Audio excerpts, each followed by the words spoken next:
harka fuunee kabajamtoonni fi hordoftoonni maatii Mastuu Gooftaa hundi keessanuu kan biyya keessa jirtanis nageenyi jaalalli waaqayyo isiniif haa baay'atu jecha akkasumas yeroo baay'ee kanaan hojjedhee gallakkisee daanteleewwan ni jiru ni argitu. warroonni kanaan dura maatii koo hin taanes immoo akkanatti dabalamtanii maatii koo taatanii hojiin hojjedhu kun yoo isinitti bareede laayik sheer naaf gootanii na jajjabeessitanii abdii isinirraa qaba jechuudha. warroonni duraan immoo maatii kiyya taatanii viidiyoo kiyya naa laaltanii na jajjabeessaa jirtan guddaa naaf galatoomaa isiniin jechuu jaaladha obboleewwan koo. akkasumas immoo har'a immoo daantelii biraa bifa biraatiin jechuudha waliin hojjenna jedhee sinittan agarsiisa jedhee kanan jira. kuula kanaa fi kanaan jechuudha kuni xiqqaatu hafe sila ta'eefu hojjedhee ittiin xumure kuni hafe akka lafatti hin banneef kana wajjiniin hojjechuu barbaade jechuudha. maaliif kuni wanta harka baay'ee irra baay'ee ta'eefu maalan godha kanaan calqabee duraan dursee kanaan calqabee hojjedha. daantelii maalii hojjettaa kuula xiqqisuu kanaanii kun sila bifa akkamii hojjette jechuun keessan immoo daantelii fakkeenyaaf yeroo tokko tirii jechuudha. lamsaalee biddeen murree nama afoo yeroo qabu daabboo murree nama afoo yeroo qabnu akkanatti afaan duwwaa baqqaamneetoo nama sanitti hin deemnurra waa wayii daantelii wayii yeroo baay'ee waraqata irratti shaffanu namoonni baadiyyaa jechuudha. waraqata irratti shaffanurra wannoo daantelii keenya kan irra buusnee too ittiin nama san afoo qabnu daantelii akkasii waliin hojjennaa isiniin jechuu jaaladha. akkasumas immoo viidiyoon kiyya kun akkuma laaftanii yoo komiina irraa qabaattan na gaafachuu ni dandeessu jechuudha. haga xumura viidiyoo keenya walumaan jirra jechuudha. kunooti hagana dhayee jira amma kana macarrashaarra dhuufa malee amma kana nu barbaachisu kanaan jammala jechuudha.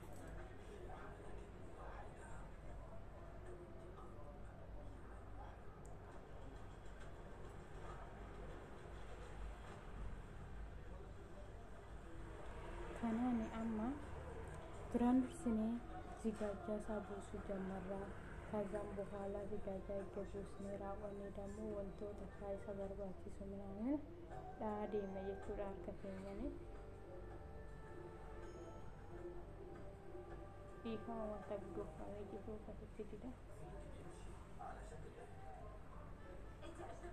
አማ asitti sigaannoo tokko masmara tokko kuusna naam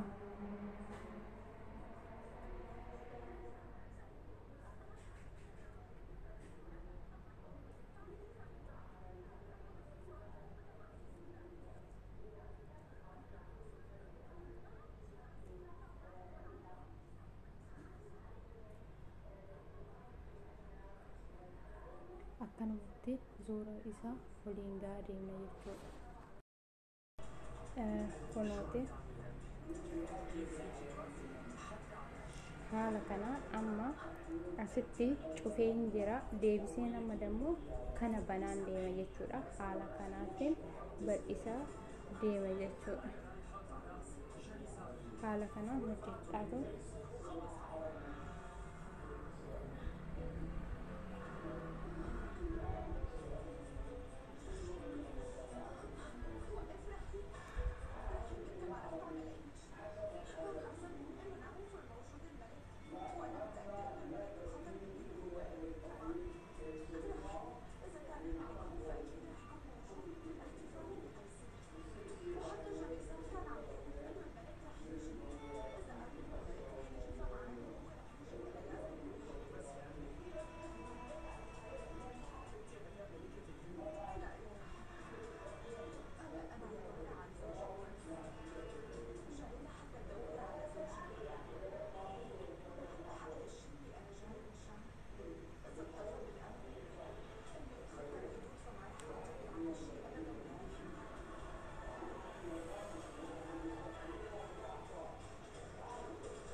haala kanaan dhahachaatu deemna jechuudha.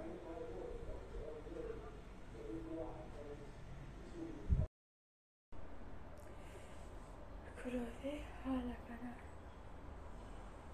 akkanumatti guddisaati.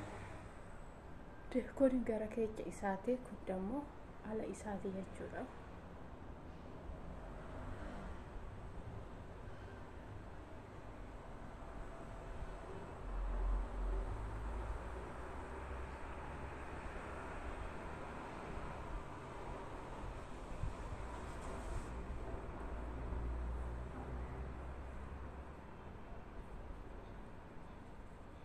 Maaliif haalli ani ittiin yaadnu gochaa jiru kun anti talafachaa hin jiru, goggosee tanaan nahaa jira silaa ta'eefu haala kanaan dhahamee xalafannaa hin barbaachisu jechuudha. Haala kanaan yeroo dhahamu xalafannaa seerumaafiyyuu hin barbaachisu.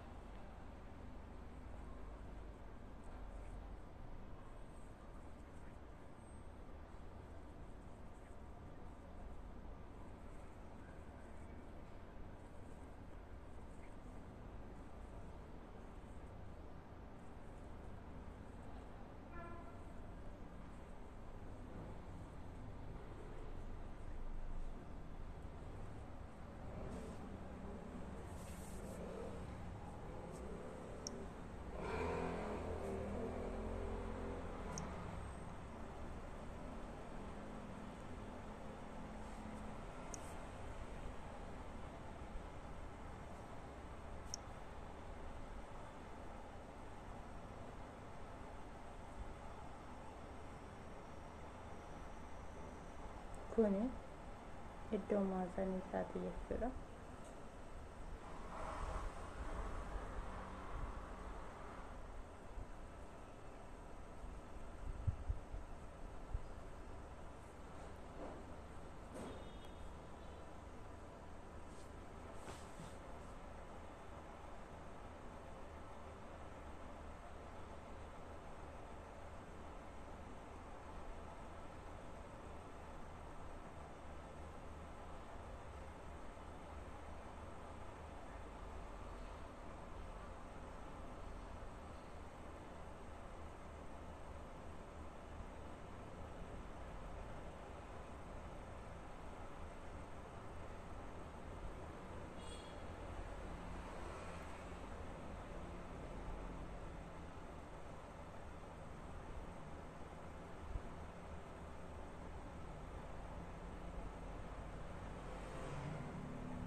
Haaluma kanaan akkanatti harka keenya xiqqoo akka inni nu jalaa olitti hin deemne akkanuma godhachaa deemna jechuudha. Addaan harkifachaa akkanumatti dhoofna jechuudha.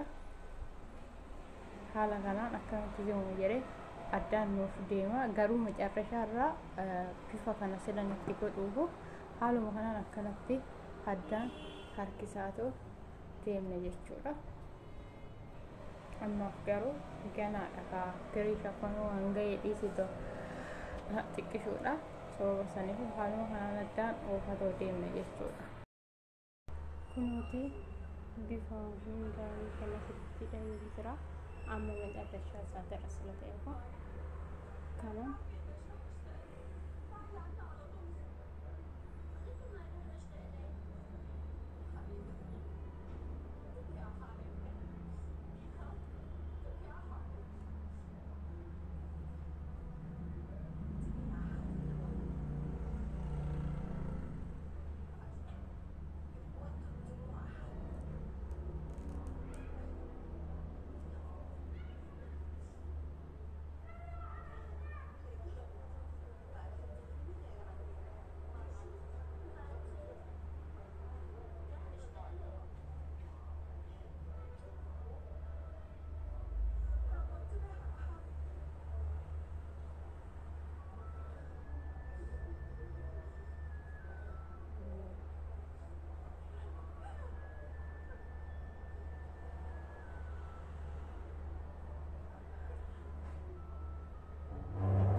haala kanaan amma itti dabalachaatu deemna jechuudha.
Haala kanaan hidhachaa deema jechuudha.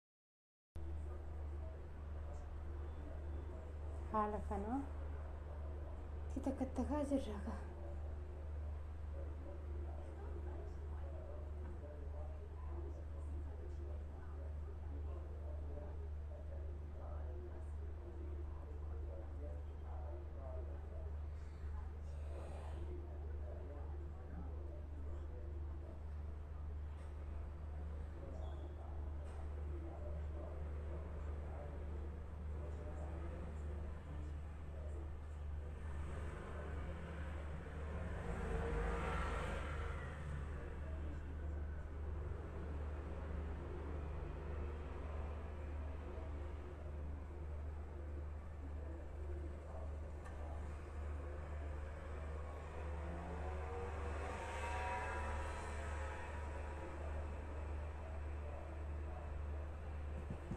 Akkanumatti muluu isaatiyyuu fixadha jechuudha. Kunoo amma bifa diimaa kana lama dhahee jira.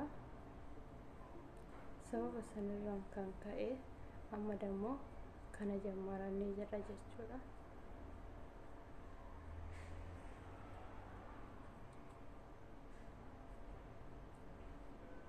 Kanaan gubbaarran immoo itti deebina jechuudha.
Haala kanaan akkanumatti itti dhahachaa deemna jechuudha.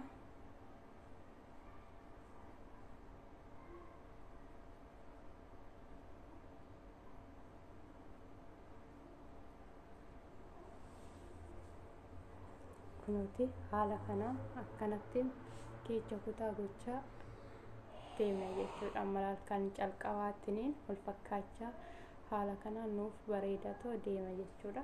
Haaluma kanaan akkanumatti dhaabnee macarrashaa irras dammoo gisee tokkotti gochuu hin dandeenye jechuudha.